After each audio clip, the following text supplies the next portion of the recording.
Welcome back to my YouTube channel. तो आज की वीडियो में हम लोग बात करने वाले हैं इनर्शियल और नॉन इनर्शियल फ्रेम के बारे में। किसके बारे में बात करेंगे? इनर्शियल और नॉन इनर्शियल फ्रेम के बारे में। तो चलिए वीडियो को स्टार्ट करते हैं बिना किसी देरी के। तो जैसा कि आप देख सकते हैं, सबसे पहले हम लोग बात करेंगे what is inertial frame. Inertial frame आप क्या होता है? इनर्शियल फ्रेम क्या होता है? अगर हम इनर्शियल फ्रेम के बारे में बात करें तो हम लोग बात करेंगे इनर्शियल फ्रेम और नॉन इनर्शियल फ्रेम से समझने से पहले सबसे पहले हम लोग बात करेंगे व्हाट इज फ्रेम। आखिर ये फ्रेम क्या होता है? तो सबसे पहले हम लोग देखेंगे व्हाट इज फ्रेम। तो फ्रेम क्या होता है? What is frame. तो सबसे पहले हम लोग समझेंगे व्हाट इज फ्रेम। तो फ्रेम क्या होता है? फ्रेम को समझने से पहले, नहीं, फ्रेम यानी जिसको हम लोग रेफरेंस फ्रेम कहते हैं। तो रेफरेंस फ्रेम क्या होता है कि वो ऑब्जेक्ट, वो बॉडी जिसके रिस्पेक्ट में हम लोग स्टेट ऑफ रेस्ट और मोशन को डिफाइन करते हैं। वो ऑब्जेक्ट जिसके रिस्पेक्ट में स्टेट ऑफ रेस्ट और मोशन को डिफाइन किया, यानी जैसे कि मान ले, सपोज दैट, अगर मान लेते हैं एक ट्री है। क्या मानते हैं? एक ट्री है। ये क्या है? एक ट्री है। और इस ट्री के बगल में क्या है? एक कार है। क्या है? एक कार। ठीक है। तो हम लोग मान लेते हैं T is equal to zero पे, T is equal to zero पे क्या है? ये कार क्या है? रेस्ट पे। ठीक है। तो यहाँ पर अगर यहाँ पर से अगर कोई ऑब्जर्वर देखेगा, मान ले अगर कोई ऑब्जर्वर देखता है, तो ऑब्जर्वर अगर इसको देखेगा तो क्या बोलेगा कि T is equal to zero पे क्या है? पेड़ पेड़ के रिस्पेक्ट में क्या देखेगा कि रुका हुआ है। ठीक है। और अगर कुछ समय बाद हम मान लेते हैं after time T, T is equal to क्या हो जाता है? T naught. कार का पोजिशन चेंज होकर कहाँ आ जाता है? कार जो है ना, यहाँ आ जाता है। तो कार को आप अपने हिसाब से कुछ भी कंसीडर कर सकते हैं, बीएमडब्ल्यू, ऑडी, जो भी। ठीक है। तो कुछ समय बाद क्या हुआ? कार पहले रुका हुआ था यहाँ पे। ठीक है। पेड़ के रिस्पेक्ट में देखेंगे क्या है? ये जीरो पोजीशन पे है। और टी टाइम के बाद क्या हो गया? कार मूव कर गया, मान लेते एक्स डिस्टेंस, एक्स मीटर चल गया। ठीक है। तो जैसे ही ऑब्जर्वर ये जो ऑब्जर्व कर रहा है देखेगा, तो कार के रिस्पेक्ट में पहले रुका हुआ था, अचानक से कुछ समय बाद पोजीशन क्या हो गया? चेंज हो गया। मतलब पेड़ के रिस्पेक्ट में, यानी ट्री के रिस्पेक्ट में कार का पोजीशन चेंज हुआ। तो किसके रिस्पेक्ट में चेंज हुआ? इस ट्री के रिस्पेक्ट में। तो यहाँ पे जो ये ट्री कहलाएगा, ये कहलाएगा फ्रेम ऑफ रेफरेंस। मतलब जिसके रिस्पेक्ट में स्टेट ऑफ रेस्ट और मोशन को डिफाइन किया था, उसे क्या कहते हैं? फ्रेम ऑफ रेफरेंस कहते हैं। ठीक है। और मॉडर्न टाइम में, यानी अभी के समय में, जो फ्रेम ऑफ रेफरेंस माना जाता है वो रेक्टेंगुलर कोऑर्डिनेट एक्सिस को माना जाता है। किसको माना जाता है?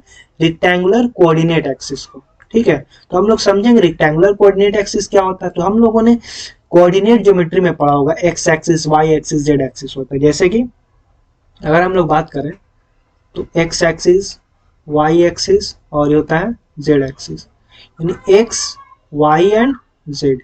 इस तरह से रेक्टेंगुलर कोऑर्डिनेट एक्सिस होता है। हॉरिजॉन्टल, वर्टिकल और बात करेंगे तो जेड एक्सिस। तो ये तीन एक्सिस होता है 3D में। किसमें होता है? 3D में। तो 3D में हमारा क्या होता है? 3 एक्सिस होता है। यहाँ पे देख सकते हैं एक्स वाई प्लेन हो गया। ठीक है। ये वाई जेड प्लेन हो गया, ये एक्स जेड प्लेन हो गया। तो इस तरह से हम लोग कोऑर्डिनेट एक्सिस के बारे में बात करते हैं। तो हम लोग जो मॉडर्न डे में फ्रेम ऑफ रेफरेंस किसको मानते हैं? इसी रेक्टेंगुलर कोऑर्डिनेट एक्सिस को मानते हैं। और इसके साथ और क्या होता है? एक ऑब्जर्वर होता है। ऑब्जर्वर मतलब जो देखने वाला होगा। ठीक है। एक ऑब्जर्वर होगा और दूसरा क्या होगा? टाइम, यानी क्लॉक, दैट इज क्लॉक। तो क्लॉक का भी बात होगा। तो इन सब चीजों को मिला के क्या बनता है? फ्रेम ऑफ रेफरेंस बनता है। यानी इसकी मदद से हम लोग किसी भी ऑब्जेक्ट के रेस्ट और मोशन को हम लोग डिफाइन करते हैं। तो ये हुआ फ्रेम ऑफ रेफरेंस। अब हम लोग समझते हैं types of frame of reference, यानी इनर्शियल फ्रेम ऑफ रेफरेंस क्या होता है और नॉन इनर्शियल क्या होता है। हम लोग टाइप्स का बात करेंगे, यानी types of frame of reference. तो टाइप्स का बात करेंगे अगर, तो दो तरह का होगा। पहला होगा इनर्शियल। पहला क्या होगा? Inertial frame. तो इनर्शियल फ्रेम क्या होता है ये समझेंगे। तो इनर्शियल फ्रेम वो फ्रेम होता है जिसमें हम लोग न्यूटन्स लॉ को अप्लाई कर सकते हैं, इजीली अप्लाई कर सकते हैं, यानी आसानी से न्यूटन्स लॉ को हम लोग क्या कर सकते हैं? अप्लाई कर सकते हैं। ऐसे फ्रेम को हम लोग कहेंगे inertial frame.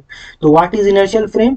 The frame in which Newton's law, इसमें न्यूटन्स लॉ क्या होता है? होल्ड्स गुड, यानी न्यूटन्स लॉ को हम लोग आसानी से अप्लाई कर सकते हैं। क्या कर सकते हैं? न्यूटन्स लॉ को आसानी से अप्लाई कर सकते हैं, उसको कहते हैं इनर्शियल फ्रेम। हम लोग समझेंगे नॉन इनर्शियल फ्रेम क्या होता है। नॉन इनर्शियल फ्रेम क्या है? Just opposite, non inertial frame. So what is non inertial frame? So non inertial frame का अगर बात करें तो नॉन इनर्शियल फ्रेम वैसा फ्रेम होगा जिसमें न्यूटन्स लॉ अप्लाई नहीं होगा, यानी आसानी से हम लोग इजिली अप्लाई नहीं कर सकते, वैसे फ्रेम को कहेंगे नॉन इनर्शियल फ्रेम। तो नॉन इनर्शियल फ्रेम क्या होगा? The frame in which Newton's law not hold good, यानी जिस फ्रेम में न्यूटन्स लॉ आसानी से अप्लाई नहीं हो सकता, इसी फ्रेम को क्या कहेंगे? नॉन इनर्शियल फ्रेम कहेंगे। अब हम लोग इनर्शियल फ्रेम और नॉन इनर्शियल फ्रेम को पहचानेंगे कैसे? How can we identify the frame whether it is inertial और नॉन इनर्शियल? तो उसको पहचानने का तरीका, अगर इनर्शियल फ्रेम का बात की जाए तो जो भी फ्रेम रेस्ट में होगा, जो भी फ्रेम क्या होगा? रेस्ट में, उसको क्या कहेंगे? इनर्शियल फ्रेम कहेंगे। और दूसरा, अगर कोई फ्रेम अर्थ के रिस्पेक्ट में, बेसिकली अर्थ को हम लोग इनर्शियल फ्रेम मानते हैं, जमीन जो होता है ग्राउंड, उसको क्या मानते हैं? Inertial frame. तो कोई भी बॉडी अगर मान ले अर्थ के रिस्पेक्ट में क्या है? कांस्टेंट वेलोसिटी से मूव कर रहा है, यानी मूव कर रहा है कांस्टेंट वेलोसिटी से विथ रेस्पेक्ट टू ग्राउंड। जमीन के रिस्पेक्ट में, ग्राउंड के रिस्पेक्ट में कैसे मूव कर रहा है? कांस्टेंट वेलोसिटी से। कहने का मतलब क्या है कि अगर मान लेते हैं ये ग्राउंड है और एक यहाँ पर से एक कार जा रहा है, क्या मान लेते हैं? एक कार जा रहा है इस तरह से, और ये कार का जो वेलोसिटी क्या है? कांस्टेंट है। तो इसका मतलब ये जो कार का फ्रेम होगा, ये जो कार होगा, इसके अंदर कोई पर्सन अगर बैठा हुआ होगा तो ये कार को क्या कह सकता है? कैसा फ्रेम कह सकता है? Inertial frame. कैसा फ्रेम?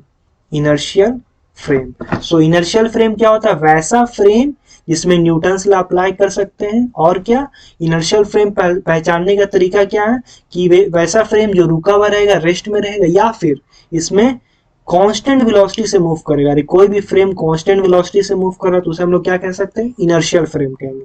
और नॉन इनर्शियल फ्रेम क्या होगा? ये सिंपली एक्सेलरेटेड फ्रेम होता है। नॉन इनर्शियल फ्रेम क्या होगा? Accelerated frame. मतलब कोई भी फ्रेम, कोई भी बॉडी, कोई भी कार मान सकते हैं, अगर किसी एक्सेलरेशन से मूव कर रहा है तो उसको क्या कहेंगे? Non inertial frame. तो नॉन इनर्शियल फ्रेम क्या होगा? It is accelerated frame. Accelerated frame क्या होता है? किसका एग्जांपल है? नॉन इनर्शियल फ्रेम का एग्जांपल है। किसका एग्जांपल है? नॉन इनर्शियल फ्रेम का एग्जांपल है। ठीक है, तो अब हम लोग आगे देखेंगे। आगे हम लोग एग्जांपल समझते हैं। क्या समझते हैं? एक एग्जांपल। तो एग्जांपल समझेंगे। मान लेते हैं, यहाँ पे देख सकते हैं, एक लिफ्ट लेते हैं। क्या लेते हैं? लिफ्ट। ठीक है, ये एक लिफ्ट है। इनिशियली में क्या था? ये रुका हुआ था। ठीक है, इसके अंदर एक पर्सन को देते हैं, मान लेते हैं ये एक पर्सन है, और यहाँ पे एक मान लेते हैं कुछ हैंगिंग किया हुआ है। ठीक है, तो इसका जिसका जो हैंगिंग उसका मास मान लेते हैं। ठीक है, अब क्या होगा? सॉरी, एक और पर्सन को यहाँ दिखाते हैं ग्राउंड पे, एक दूसरा पर्सन है, मान लेते ये पर्सन बी है और ये पर्सन क्या है? ए। तो ए पर्सन जो कि लिफ्ट में बैठा हुआ है, ठीक है, और अचानक से लिफ्ट चलने लगा। चलते चलते क्या हुआ? अचानक से इसका जो वायर था ब्रेक हो गया। लिफ्ट का वायर क्या हो गया? यहाँ से ब्रेक हो गया। क्या हो गया? ब्रेक हो गया। ठीक है, तो लिफ्ट का वायर जैसे ही ब्रेक होगा तो ये क्या हो जाएगा? फ्री फॉल होगा। फ्री फॉल का केस जो कि एक्सेलरेशन होगा जी के बराबर है ना।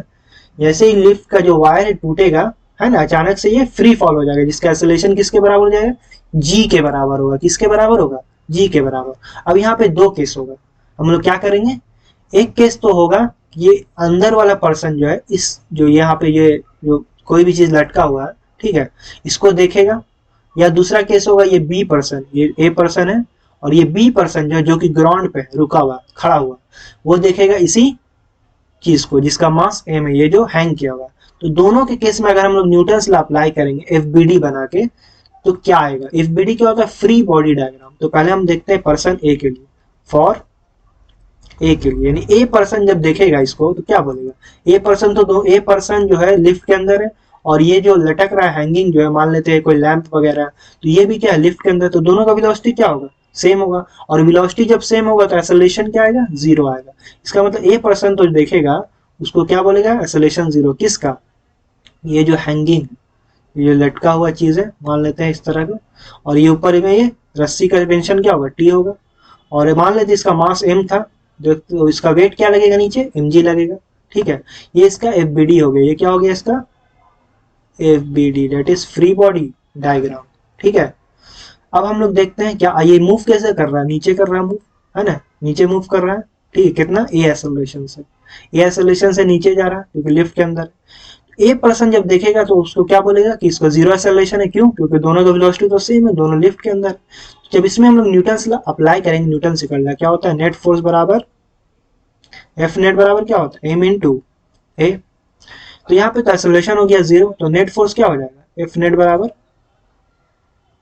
वो भी जीरो हो जाएगा। तो एफ नेट है क्या, एफ नेट हम लोग जान रहे एफ नेट है टेंशन और mg का सम है। तो हम लोग देख सकते हैं नीचे बॉडी मूव कर रहा है तो mg को हम क्या मान सकते हैं, पॉजिटिव, और टेंशन अपवर्ड है तो उसको निगेटिव मान लेंगे, है ना। जब भी बॉडी का मोशन स्ट्रेट लाइन में होगा, जब भी मोशन स्ट्रेट लाइन में होता है तो एक डायरेक्शन को प्लस माना जाता है, दूसरे को माइनस मान ले। अगर राइट प्लस है तो लेफ्ट क्या हो जाएगा, निगेटिव। उसी तरह अगर वर्टिकली में मोशन हो रहा है, अपवर्ड और डाउनवर्ड, वर्टिकल, तो एक को माना जाता है पॉजिटिव, दूसरा हो जाएगा ऑटोमेटिकली निगेटिव। तो यहाँ पर हम देख सकते हैं बॉडी नीचे मूव कर रहा है, नीचे वाले डायरेक्शन को हमने प्लस मान लिया है और ऊपर वाले को माइनस। तो नीचे में फोर्स कौन सा लग रहा है, mg, तो mg होगा पॉजिटिव और टेंशन क्या हो जाएगा, निगेटिव। तो नेट फोर्स हो जाएगा जीरो। तो यहाँ पर से आ जाएगा mg किसके बराबर आ जाएगा, टेंशन के बराबर। ये इक्वेशन 1 हो गया। यानी ए पर्सन के हिसाब से जो वेट होगा इस लैम्प का वो किसके बराबर होगा, टेंशन के बराबर होगा, ठीक है। अब हम लोग दूसरा केस देखेंगे, जो कौन देखेगा, फॉर बी, यानी बी के लिए क्या होगा, यानी बी पर्सन जब देखेगा तो क्या बोलेगा। तो जब बी देखेगा तो बी के हिसाब से तो ए एक्सेलरेशन से नीचे आ रहा है, क्या आ रहा है, ए एक्सेलरेशन से नीचे आ रहा है। तो जब ए एक्सेलरेशन से नीचे आ रहा है अब उसमें हम न्यूटन लॉ लगाएंगे, तो नेट फोर्स बराबर इसमें भी मास इंटू एक्सेलरेशन होगा। तो नेट फोर्स इसमें क्या, सेम mg माइनस टी, है ना, नेट फोर्स तो सेम रहेगा mg माइनस टी। अब मास इसका कितना है, m है उस लैंप का, और एक्सेलरेशन उसका क्या है, a है, जो कि g के बराबर हम a ही लिखते हैं, a। तो ये हुआ न्यूटन लॉ। अब यहाँ पे हम लोग देख सकते हैं यहाँ पे mg और t क्या आ रहा है, बराबर नहीं आ रहा है। mg और t क्या आ रहा है, mg and t are not equal, ठीक है। तो यहाँ पे हम लोग देख सकते हैं ये दो केस है, पहला केस में mg और t बराबर आ रहा है और दूसरा केस में mg और t नहीं बराबर। इसका मतलब दोनों में से एक ऐसा फ्रेम है जिसमें न्यूटन लॉ अप्लाई नहीं हो रहा है, यानी there must be any one frame among these two, between these two, which is not a good frame to apply the Newton's second law या Newton's law, ठीक है। तो उस फ्रेम को हम लोग कहेंगे नॉन इनर्शियल फ्रेम। अभी हम लोगों ने बताया कि कोई भी एक्सेलरेटेड फ्रेम जो होता है वो नॉन इनर्शियल फ्रेम होता है। यहाँ पे कौन सा फ्रेम नॉन इनर्शियल होगा, तो कौन सा फ्रेम नॉन इनर्शियल होगा, जो लिफ्ट वाला फ्रेम है। जो लिफ्ट वाला हम लोग जान सकते हैं, लिफ्ट के अंदर जो पर्सन है वो लिफ्ट वाले फ्रेम में, जो कि ए एक्सेलरेशन से जो कि जी के बराबर नीचे आ रहा है, तो इसका मतलब जो लिफ्ट का फ्रेम होगा, यानी जो लिफ्ट वाला फ्रेम है, यानी ये लिफ्ट जो क्या है, ये कैसा फ्रेम है, non inertial frame, which is accelerated frame है, इसीलिए ये नॉन इनर्शियल फ्रेम है। तो इसका मतलब ये लिफ्ट वाला केस का जो आया है, लिफ्ट वाला केस का कहाँ है, ये ए वाला है ना, ये वाला इस केस में जो ये आंसर आया है ये सही नहीं है। इसको सही कैसे किया जाएगा, यानी how to solve the Newton's law in non inertial frame. तो इसको समझने के लिए हम अगले वीडियो में देखेंगे, इसको सही से अप्लाई करेंगे, इसको समझेंगे। और इसको समझने के लिए हम लोग को एक कंसेप्ट आता है स्यूडो फोर्स का, तो इसके लिए हम लोग नेक्स्ट वीडियो में अच्छी तरह से इसके बारे में समझेंगे। तो आई होप आज वीडियो आपको काफी समझ में आया होगा, काफी क्रिस्टल क्लियर होगा कंसेप्ट को। तो इसी तरह के वीडियो के लिए चैनल को लाइक और सब्सक्राइब करें और सपोर्ट करें, ताकि इसी तरह की मोटिवेशन मुझे मिलती रहे और अच्छे अच्छे वीडियो आपको डालते रहे। तो आई होप आपको आज का वीडियो समझ में आया होगा। तो आज के लिए इतना ही, फिर मिलते हैं।